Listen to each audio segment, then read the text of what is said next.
and welcome to this briefing session on IGIS, Image Guided Interventional Surgery. So as part of the Fit for the Future consultation. So this morning we are going to do a combination of a couple of videos, slides, and then a question and answer session. So we'll kick off with an introductory video to the Fit for the Future programme overall. Then I'll come back and just pick out a few points from that presentation. Short video then on what is image-guided interventional surgery, and then we'll come back and hear from the clinical team we've got with us today in a bit more detail and cover some questions and answers. So my name's Simon Lansley, I'm Director of Strategy at the Trust, and I'll ask my colleagues to introduce themselves. So if I can come to Guy first, please.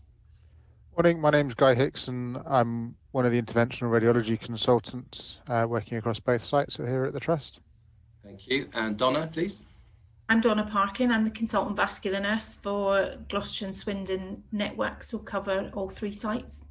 Thanks, Donna. And Rafe. Hi, I'm Rafe Chamberlain-Webber. I'm a consultant interventional cardiologist at the Trust. Thanks, Rafe. And David. Hi, my name's David Cooper. I'm a consultant vascular and endovascular surgeon. Again, like Donna, working across all three sites of the Gloucestershire and Swindon vascular network. Thanks, David. As I said, we'll do some questions and answers towards the end. We've had some questions come in already, but for those of you watching live, if I can encourage you to submit questions on Slido, and you'll see a link which is running across the bottom screen now, hashtag IGIS, I-G-I-S, and we'll pick up those questions live as they come in. So let's start with an overview of what is Fit for the Future. So if we can run that video from our Medical Director, Prof. Pietrani, please.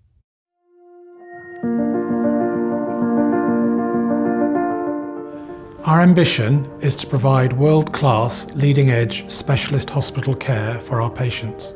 Our expectations of healthcare, the demands on the health services, and the incredible progress made through science and technology have dramatically changed the environment that we're operating in. This means that we need to do some things differently. Thanks to the great work of NHS and care staff, we're well on the road to outstanding, but there's more to do. That's why we've been involving staff, patients, local people and the public in looking at a number of services and potential solutions. Following extensive engagement with staff, partners and the public, which included a citizens' jury and a solutions appraisal in public, we're now preparing to consult on a number of options for some services across our sites. We will use a variety of methods and approaches, including a virtual online consultation. The aim is to improve health outcomes, reduce waiting times and the number of cancelled operations, and ensure people see the right specialist to meet their needs 24 hours a day, 7 days a week. It's important that there are always strong and safe staffing levels across our services. We support joint working between related services to reduce the number of visits people have to make to hospital, and we attract and keep the best staff in Gloucestershire. For our services, it's about developing our Centres of Excellence approach, which reflects the way a number of services are already concentrated in one place, such as cancer care in Cheltenham and children's services in Gloucester. For our hospitals, it's about developing to two thriving, vibrant district general hospital sites in Cheltenham and Gloucester, with strong identities, both providing world-class leading-edge treatment. The potential solutions we outline in Fit for the Future consider whether one hospital should focus more on emergency care and one hospital should focus more on planned care and oncology. We believe this could help to ensure that the right facilities and specialist staff are always available to give people the best treatment and care. It could reduce the number of planned operations cancelled when beds or operating theatres are needed for the most urgently unwell patients. We want to strike the right, but often difficult balance between having two world-class centres of excellence in Gloucestershire and providing local access to services. There are no proposals to close Cheltenham A&E or to change the current staff arrangement, which includes consultants, doctors, nurses and allied health professionals. Full facilities for resuscitating, stabilising and treating patients would continue to be in place. Last year, We ran a comprehensive programme of engagement, and together with you, we explored the opportunities and challenges of developing specialist hospital services. We developed ideas and potential solutions for change, and designed the criteria we would use to assess those potential solutions. We now want to consult with you about how we could organise some specialist services.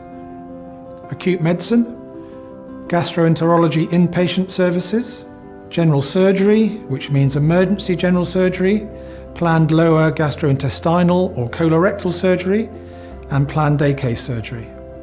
Image-guided interventional surgery, sometimes called IGIS, including vascular surgery, and trauma and orthopaedic inpatient services. For more information, please visit onegloucestershire.net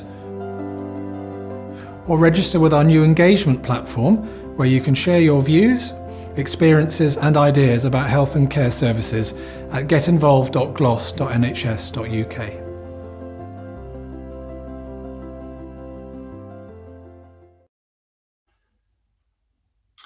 So as you can see from that introduction, this is about a greater separation of emergency care from planned care. And what we're proposing is that Cheltenham General has more of a focus on planned care and Gloucestershire Royal has more of a focus on emergency care. But it's important to note this is not a purist model. So we're not saying all planned care at Cheltenham and all emergency care at Gloucestershire Royal. And you see that with our commitment to the accident and emergency department at Cheltenham, which reverts to its pre-COVID position of being consultant-led during the daytime and nurse-led during the nighttime. And again, with our commitment to maintain a 24/7 critical care unit at Cheltenham General as well, and that enables us to continue to provide complex elective care.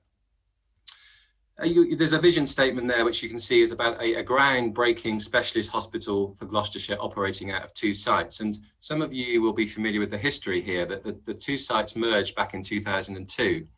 And lots of the ways that the services are configured across our 2 sites is just down to history. So this is an opportunity to think in the short to medium term. So we're talking about the next 10 years, how will we use our 2 sites? And we think that implementing the key elements of the NHS long-term plan, so that greater separation between planned and emergency, we think there are benefits, huge benefits for patients and staff of doing that. So we haven't just sat in a dark room in Gloucestershire and come up with these ideas. These boxes here just kind of share the huge range of national policy guidance and best practice that have informed our proposals. I mentioned the long-term plan. There's lots of guidance in there from Royal Colleges. Some of you may be familiar with the Getting It Right First Time, the GIRF programme. We've taken that into consideration. And importantly, we had an external quality check by something called the Southwest Clinical Senate. So that's a group of doctors, nurses, adult social care providers from outside of Gloucestershire that come in and check the proposals that we're putting forward, making sure they are in line with the national best practice, and more importantly, checking that they are deliverable. So the options that we're coming up for, we can deliver within Gloucestershire. And it was a key checkpoint that we needed to pass before we could proceed to public consultation. This is also not a new programme. So we came out in the summer last year and did a lot of engagement internally and externally around that concept of centres of excellence. And we've got some really positive feedback. So patients and staff and public were saying, yes, we like what you've done with the oncology centre. So that's a really good example of a centre of excellence that we've established in Gloucestershire. So that was centralised to Cheltenham General. Similarly, we've centralised services around urology at Cheltenham General, paediatrics and obstetrics at Gloucestershire Royal. So this is a continuation of that journey to centralise services across the 2 sites, but both hospitals continue to be vibrant areas of delivering excellent care. So over the last 2 years, all this best practice, the conversations that we've had have culminated in this group of proposals. So in red are the areas where we have one option. So having spoken to a lot of people and taken a lot of advice and the views of our own clinical teams, we have one option. And then in terms of colorectal surgery, at the bottom there, you see there are 2 options. So back to that concept of a centre of excellence for emergency care at Gloucestershire Royal. If you can imagine all those services that you need to rapidly stabilise, treat a patient coming in with life or limb-threatening conditions, for example, what we're saying is if you can have the acute medical take alongside emergency general surgery and trauma, and image-guided interventional surgery, which we'll come on to talk about this morning, vascular surgery, alongside what's already located at Gloucestershire Royal. So we have paediatrics and obstetrics and hyperacute stroke. Then you can see all those services and teams alongside our diagnostic teams, our pathology teams, everything on hand to provide that 24/7 emergency care services to stabilise and treat those that most need that emergency intervention. And then over at the Cheltenham General site, we're proposing we centralise gastroenterology, planned day case surgery, orthopaedics, image-guided interventional surgery as a spoke, alongside services that are already there, so urology, for example, and oncology. And again, that separation of planned care from emergency care means that we can remove what tends to happen in extremis, that competition for beds, theatre space and diagnostics, because at Cheltenham General then we can have reliable access to those resources, so we can run our theatre lists 52 weeks a year with confidence that the beds are available, the kit's available, and all the workforce is available to support those teams. And ultimately what that means for patients then is a much reduced cancellation rate. There's nothing worse for our teams having to phone you or your family to say that your operation's been cancelled. So we think this separation of activity along emergency and planned care means we have more reliable access to deliver those services. When it comes to colorectal surgery, we spent a lot of time about this yesterday afternoon, for those of you that joined us online there. There's two options. So colorectal surgery could be on the emergency site, and there's benefits of it being located with emergency general surgery and upper GI. Or equally, it could be on the planned care site, and there's benefits of it being alongside urology, gynae-oncology and oncology. And we're keen to hear from the public on views there. So that's a brief overview then of the Fit for the Future programme. You can see all the services that are in scope. This morning, we're focusing more on image-guided interventional surgery. So let's start with a brief introductory video of what we mean by that, and then we'll come into the detail with the clinical colleagues here. So if we can play that IGIS video, please.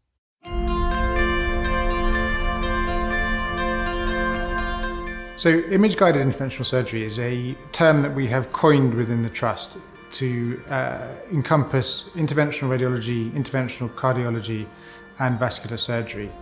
It's a novel collaboration that we have created within the Trust in order to bring together all of these aspects that use image guidance to guide complex treatments.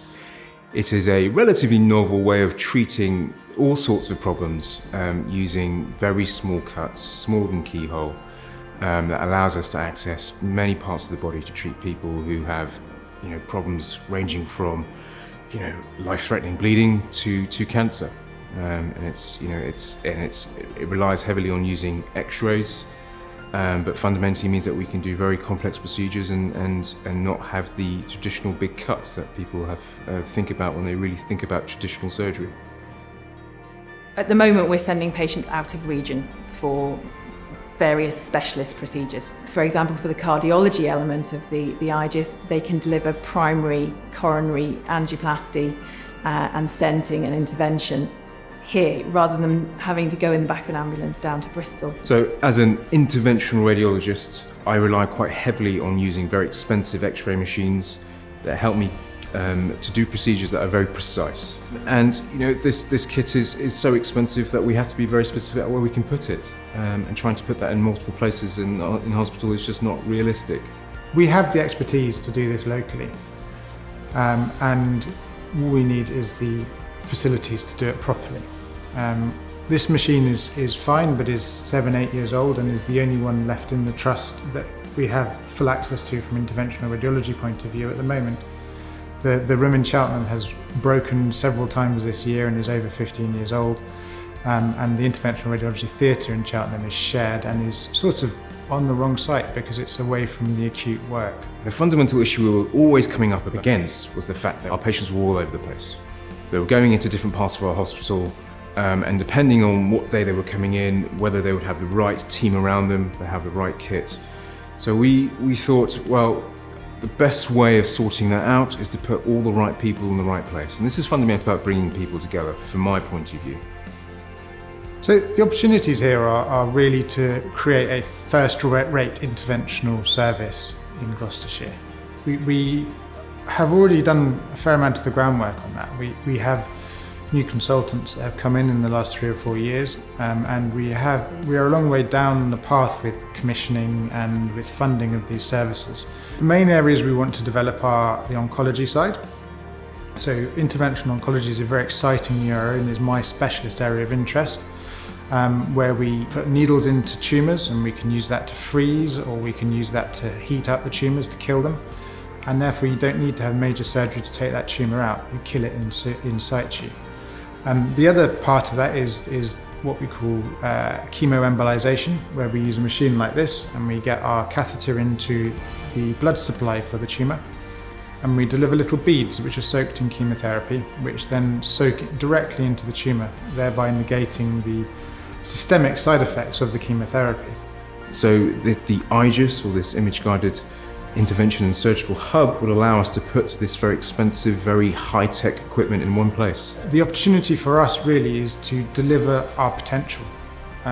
We have that potential already in the Trust, and we want to deliver on that for the local residents, for Gloucestershire and for the wider community. One of the major advantages, and one of the reasons we want to institute this locally, is in order to offer local patients procedures at their local hospital, which they would otherwise have to travel to Oxford, Birmingham, Bristol for example. Our preferred option is to create an image-guided interventional surgical hub at Gloucestershire Royal Hospital and a spoke at Cheltenham General Hospital. For more information, visit onegloucestershire.net. Register with our new engagement platform, where you can share your views, experiences and ideas about local health and care services at getinvolved.gloss.nhs.uk.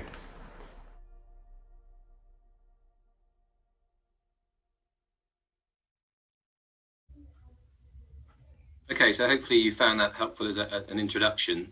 We're just going to step through a couple of slides now to bring that to life a little bit. So can I start off with Rafe, please? In your world of interventional cardiology, do you want to perhaps describe what IGIS means to you and how you help to treat patients with it every day? Thanks, Simon. I think you've got the slide up that says, what is IGIS? That really summarises what you've already heard in the preceding video. Essentially, this is a way to deliver therapy without major surgical intervention, both in cardiology and radiology.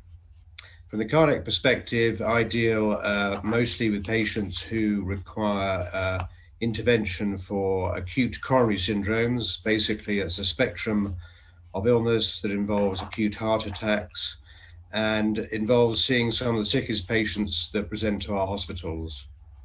Inevitably, they need to be moved through our systems rapidly, and this involves getting them to the right place at the right time. And additionally, involves getting them into the right machines that are staffed by the right teams. We struggle locally with provision of technical staff and radiographers, and part of that is because they are spread across both hospital sites, trying to deliver services in a less than ideal fashion because they have to travel between two areas. IGIS provides for us a consolidation of these staff and shared use of machines, which are quite complex and do require fairly high levels of training of these staff that use them. So by having a combined approach to this with our interventional radiology colleagues means that we can gain significant benefits in terms of staff recruitment and retention, and deliver services that we are not currently delivering. A typical example of that is that out of hours, for example, if you have an acute heart attack and you present to the Trust, you may need to be transferred to our nearest centre down in Bristol, which obviously involves a travel of up to an hour down the motorway. And these are some of the sickest patients we deal with. So it makes sense for us to try and provide this service locally, which we can do best by co-locating our services with our interventional radiology colleagues. Great, thank you, Rafe. And David, in your world of vascular surgery, I mean, you want to bring the case for change to life. Why should we do something different here? Thanks, Simon. Thanks, everyone else. And a lot of this has been covered quite nicely in the video and what Rafe has said. Our current sort of structure and situations that we do provide very good services on multiple sites within the organisation. And the thing that links the three services, vascular, interventional radiology and cardiology, is that a substantial proportion of what we do is unplanned. Now, we don't just operate on the same patients. Interventional radiology operate on a number of different patients, which are non-vascular, and obviously we hope in vascular and cardiology not to be operating on the same patients at the same time, but how we approach these things are very similar. And so it's really crucial to be able to develop a robust way of managing these patients in an unplanned way. And as Rafe's already touched upon, that involves cohorting, stock, expertise, and the machinery we need to deliver this care in the same place. Currently, we've got all of these interventional suites and things separated in a number of different sites, and even within hospitals in different areas. And this creates significant challenge for us in making sure we've got up-to-date stock, staff available, and people available to staff them both in hours and out of hours. And one of the biggest drivers for this initially was our ability to be able to deliver high quality world-class services to our patients in an unplanned way, and that was out of hours. And for years and years, though it's been part of the recommendations for our services, we've struggled to some degree to be able to deliver these services to acute MI patients. Great, thanks, David. Guy, do you want to, so we touched on some of the opportunities. I think you or Ray used a nice phrase within the film around delivering our potential. Do you want to just help bring that to life? What could that look like? So I think it's important to just acknowledge the fact that we are all using this, again, we're all using the same bits of kit, we're all using the same members of support staff, and we have a whole range of procedures that we don't offer necessarily within the trust at the moment, which people have to travel outside to, but we have the capability. We have, we have interventional cardiologists who can deliver us treatment for your acute heart attack during the day, but for various reasons, due to the sort of staffing levels and so on, once it gets to 8 o'clock, you have to travel down the motorway to have your heart attack, which is an hour longer of losing part of your heart. And then in terms of the vascular surgery side of things, we're stretched. We're pulled across 2 sites. We are having to stock various different rooms, and we have kit that is failing, that's running out. And so in terms of the opportunities, what we have is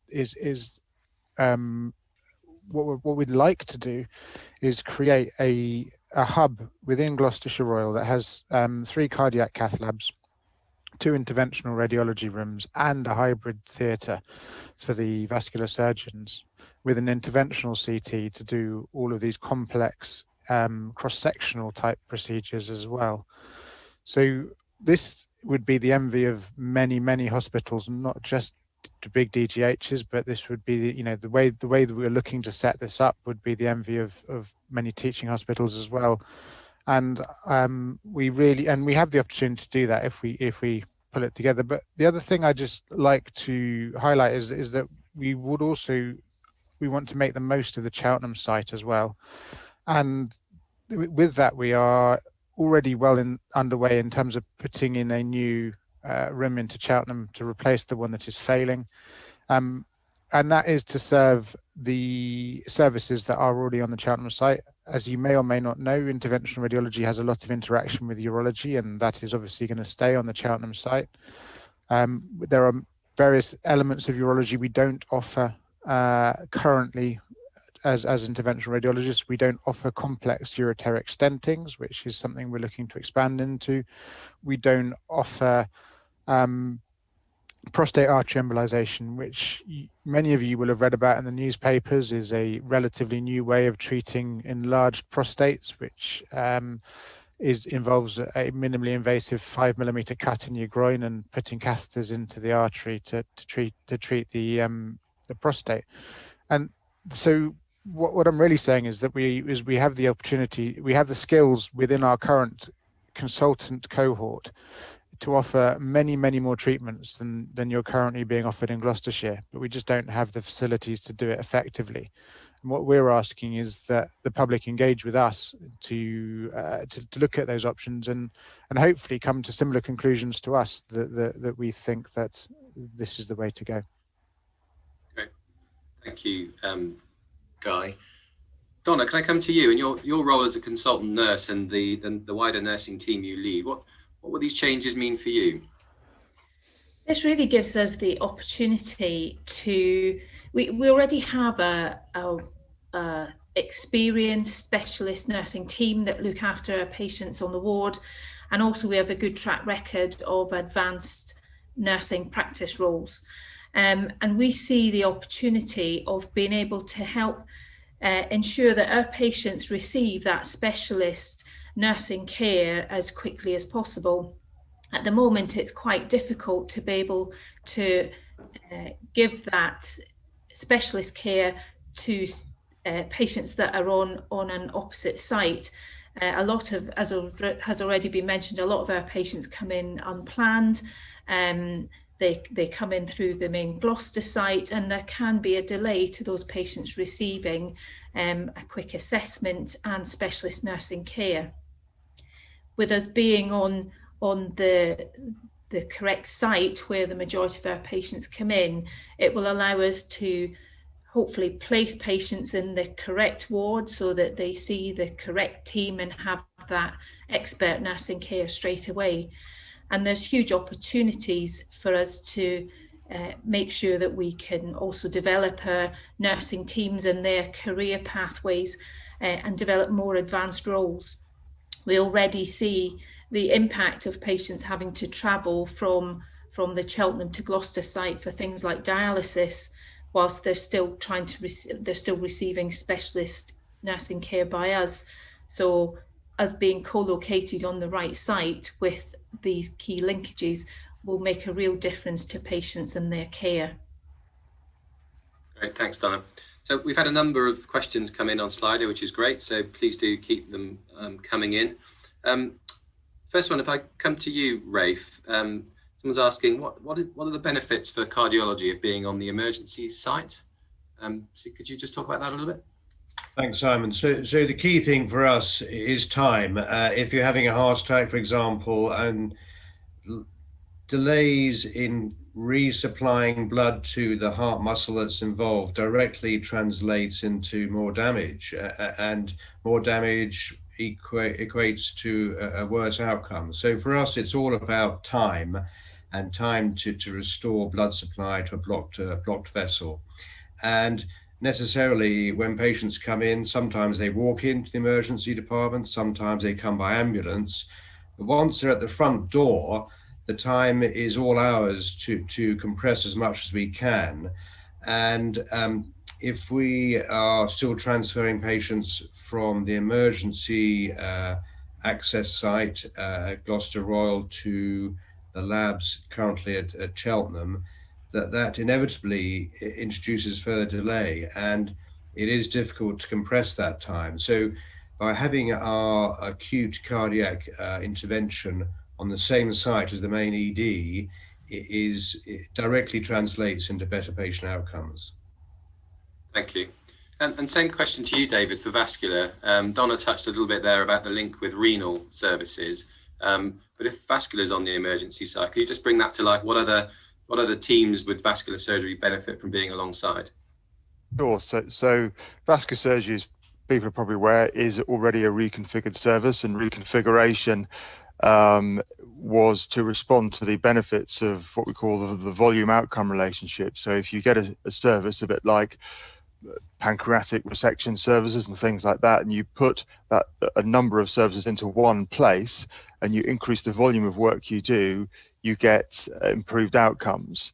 And that relationship is not just about the people delivering that immediate service. So doing the vascular surgery, you could put a group of vascular surgeons together separate from co-linked specialties, and their outcomes wouldn't be good. The volume outcome relationship is clearly dependent upon all the interlinked services working together to deliver the optimal outcomes, and that includes anaesthetics, it includes renal services, it includes potentially diabetic services, care of the elderly, trauma services, emergency general surgery, and of course cardiology and interventional radiology, because all of these patients that we treat, that they are often more elderly, comorbid things, and the more help we get from interlinked services working together in a rapid way, with strong, robust pathways and relationships, the better the outcomes of those services will be.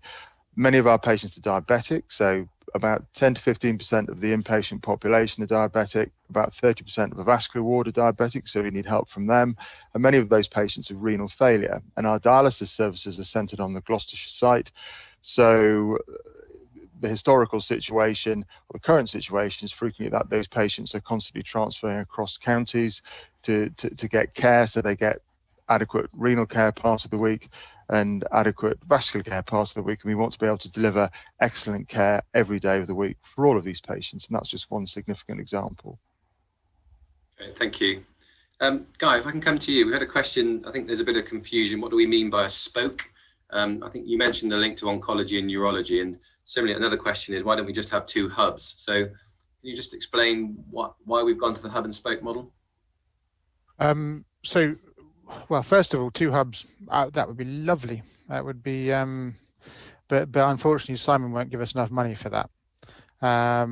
So we would love to build the perfect site, and the other problem with the idea of two hubs is that there just aren't enough staff. There's currently a deficit of about 400 interventional radiologists in the country, and so we are in a very privileged position in Gloucestershire to have 6 interventional radiology consultants on our on-call rota. And we have to make the most of those resources. And then we're also short on radiographers, and we're short on nursing staff as well. So what we can't do is duplicate everything across 2 sites, because we just don't have the resources to do that. The idea of a spoke in Cheltenham is a funny word. It's a bit of it comes from the vascular reconfiguration terminology of hub and spoke networks, where you bring complex work into a hub where they're surrounded by people that can support you. So, for example, the complex vascular work that we do together with the vascular surgeons, this weekend I probably saw more of David than I saw of my wife whilst we were on call. And we work very, very closely together. We spent 6 hours in theatre on Sunday night dealing with a patient who'd had a ruptured aneurysm. We did that entirely together, and you can't replicate that across 2 sites. It's just not practical. And it's there. We just don't have the resources and the money to do that. In terms of the spoke in Cheltenham, what we'd like to do is make, as you know, the Trust's goal is to make that a centre of excellence for planned care. So we would have a day case unit with that shiny new machine that we're hoping to put into Cheltenham, where we'd be able to offer excellent services to urology, expanding on what we already offer, and we'd be able to offer procedures where people come in the same day and leave the same day on that site, which include a variety of different things. And we're looking at ways that we can make more and more of interventional radiology day case. But in order to offer the more complex treatments that I've been talking about, the complex oncology work, the complex vascular work, the complex dialysis access work, we need to have a whole load of kit all together on the same site, and we just don't have the resources, the manpower, or the staff to duplicate that across 2 sites. Well, there's another question coming across. You mentioned radiographers and a national shortage, isn't there? And I know we've started the radiographer training program locally with the University of Gloucestershire, but I don't know who best placed to answer this one. Do we think this will help radiographer recruitment and retention in operating this model?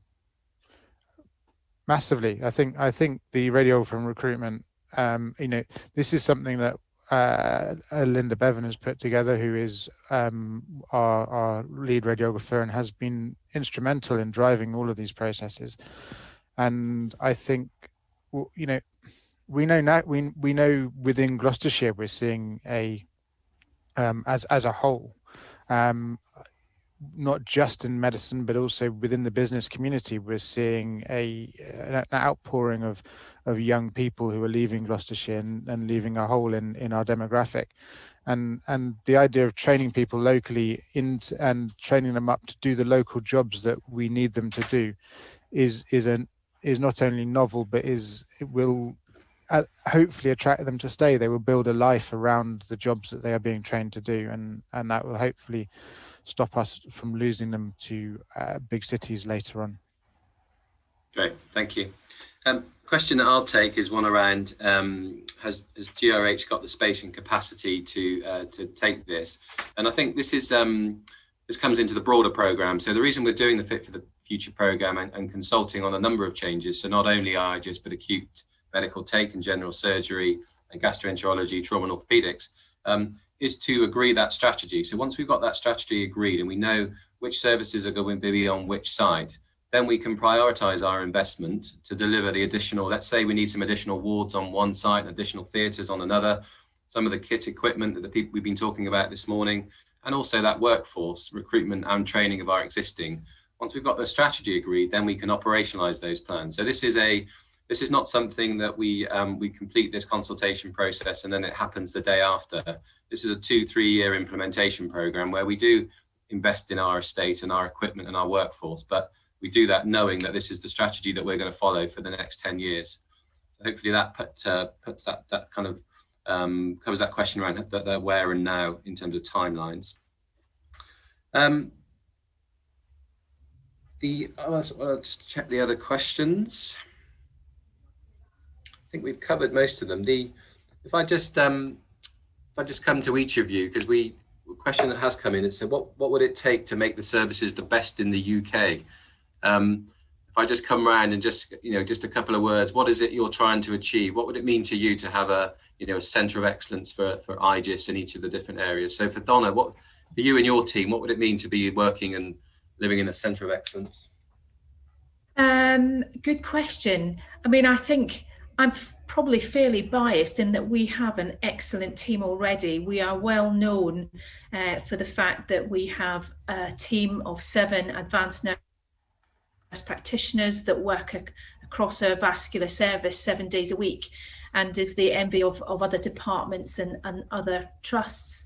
And our vascular nursing team is a team that is constantly being asked to employ other people. They're a team that attract other members of staff from across the organisation and outside. So I think we already have a really good team. For us, the main benefit is being able to have our patients admitted to our ward at the first time that they need to get to our nursing services, and to be able to improve their patient pathway. So being co-located with renal, diabetes and whatever will really allow us to deliver that outstanding care that we all aspire to every day. Great, thank you. What would you add to that, David, for vascular surgery? Thanks, Simon. Well, so vascular surgery already, a lot of our outcomes, you can check them on the internet. They're published, and a bit like cardiac surgery and many other surgical specialties, our outcomes are already published. And certainly surgical outcomes, we've maintained very high standard of these for several years, and that's something we're all very proud of.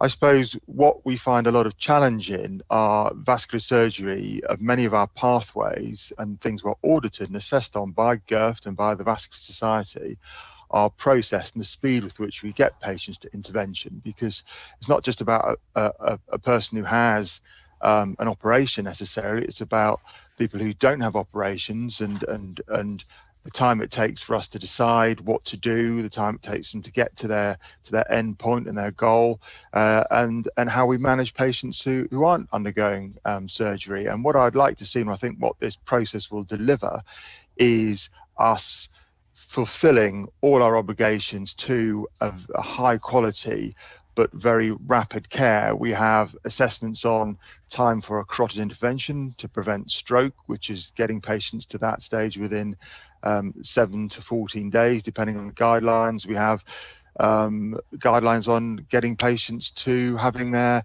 limb salvage procedures for people who haven't got enough blood supply, getting to their feet to offer them their operation within 2 weeks as outpatients and within 5 days of admission as inpatients. And I think locating on an unplanned site and getting all the necessary specialties together will help us achieve all of those outcomes, not just surgical outcomes, but also getting these surgical outcomes in a timely fashion so we have the optimal outcomes for all the patients. And that'd be something that we'd all be exceptionally proud of. Great, thank you, David.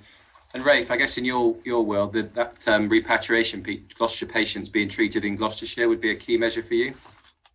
Absolutely. That would give us the comprehensive service in terms of timing that we don't yet have. I mean, just to pick up on what Donna said, I mean, we do, I feel, have a good service already, but like most things in healthcare, you can't stand still. It's a rapidly changing field. New procedures and techniques come along, and you have to keep up with the cutting edge. And I think IGIS would deliver that for us, a substantial leap forward in terms of consolidating what we can do and setting ourselves up for a much better future. Thank you. And finally, Guy? As one of my colleagues says, as you saw in the video, the saying is evolve or die, and if we don't continue to evolve our services, we will become irrelevant, and that's so. And to do that, we need to be proactive about it. And I think the big opportunity for us is to actually just make the most of the talent that we already have in the trust. And, you know, we have interventional cardiologists who can deliver these treatments. We have a range of excellent vascular surgeons who can deliver both open and endovascular treatments. And we have a number of different highly trained interventional radiologists with a range of skills, which you won't find in most district general hospitals. And there are a limited number of teaching hospitals that have that as well. But what we're not delivering on is a place for them to offer you in Gloucestershire the best treatment that you can get. We can expand that. We can repatriate patients having oncology treatments. We can repatriate all of this sort of complex cardiology work, and we can. And it comes back to the original premise of all of this, which is cooperation of all of these people in order to deliver the range of treatments that they require. You don't come into the hospital for your interventional radiology procedure just needing to see an interventional radiologist. You know, you come in needing to see an upper GI surgeon and needing an interventional radiology procedure in the middle of that. Or you'll come into hospital needing your vascular surgery procedure. You'll need to see a vascular surgeon for part of it. You'll need some help from an interventional radiologist. You may then have an acute coronary syndrome because these people have the same disease in their arteries as they have in their hearts. And therefore, you know, having all of those people within spitting distance of each other, bumping into each other in the corridors, you know, sharing, you know, seeing each other in the canteen, it just improves. It improves the flow, it improves the working relationships, and it's the little intangibles that create the black box thinking type environment that we all want to be in. David, did you want to come back in? It's just to add to what Guy says. I think what we have, which is quite special in Gloucestershire, is we've got 3 people sitting here in different specialties who are very keen to cooperate with each other to develop the best services for all of our patients. And you don't have to go very far to other institutions where there is a significant turf war and where actually the specialists are working probably against each other and not as, you know, to consolidate excellent care as we do in Gloucester. And we've been very fortunate to have fantastic relationships between these different specialties in this county for many years. And what we're trying to do is just develop that and optimize outcomes as a consequence of that relationship. Great, thank you, David, and thank you everyone for making the time this morning. Really good session. Some good questions and good answers. Just to wrap up, just going to pop a slide on screen which just encourages you, if you haven't already completed the online survey, to to feedback not only on IGIS, but all the areas that we're consulting on. We're operating a socially distanced consultation at the moment, as you'd expect. So a combination of online, telephone, films, all the videos we've shared this morning and others are available online. We're doing telephone interviews, so if people are less confident using online, there's a telephone number you can call, leave a message, and we'll phone you back and take you through the questions. Pleased to say that now that we're out of lockdown in Gloucestershire, the bus is back out and again, so around the community, chance to drop in and talk to us on the bus as well. Guy, did I see your hand come up? Did you want to say one more? Yeah, just very quickly, from a very selfish interventional radiology point of view, we are a little known specialty to most of the general public. So if you want to read a little bit more about any of the things that we do or we can offer you, then there is the British Society of Interventional Radiology website as well. Please go and have a look, and you can see the exciting things that we might be able to offer you in Gloucestershire in the future. Great, yeah, good plug. Okay, so thank you for joining. Those of you that there's one more running this week. We've got trauma and orthopedics this afternoon, 2 o'clock. So please, or 1:30 actually, that one. So please join us for that one. Yeah, just remains to say thank you, Donna, David, Rafe, and Guy. Thank you for giving the time today. Enjoy the rest of your day.